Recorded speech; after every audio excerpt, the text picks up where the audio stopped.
Хочу отметить, что Башкортостан – это полилингвальная, полиязычная, поликультурная, многонациональная и поликонфессиональная республика, в которой проживает более 100 народностей, 100 наций при общей численности более 4 миллионов человек.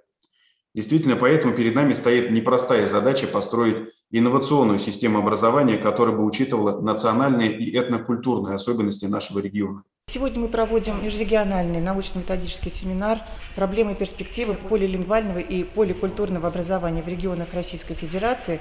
Этот семинар проводится в рамках госзадания Министерства просвещения Российской Федерации «Сравнительный анализ практик внедрения полилингвальной модели поликультурного образования в регионах России». И мы в рамках этого проекта рассматривали образовательные полилингвальные учреждения, то есть или те учреждения, которые реализуют хотя бы какие-то моменты полилингвального образования в 7 регионах нашей страны. Это Северная Осетия, Алания, это Чеченская республика, это Кабардино-Балкарская республика, Чувашская республика, Республика Татарстан, это Республика Якутия-Саха.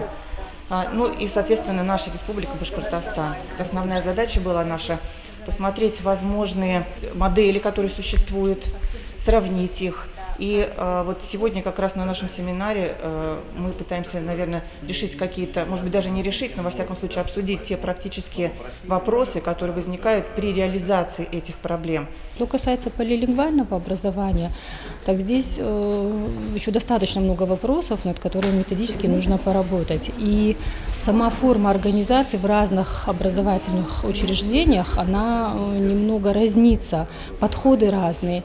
Поэтому вот если говорить конкретно о нашей образовательной организации, то я могу сказать, что вот методически мы практически обеспечены, процентов на 90%.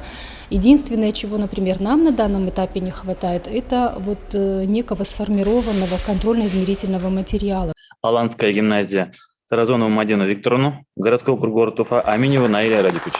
Зина Викторовна, мы хотим вас попросить подписать еще одну школу, уже полилингвальную многопрофильную школу номер 44.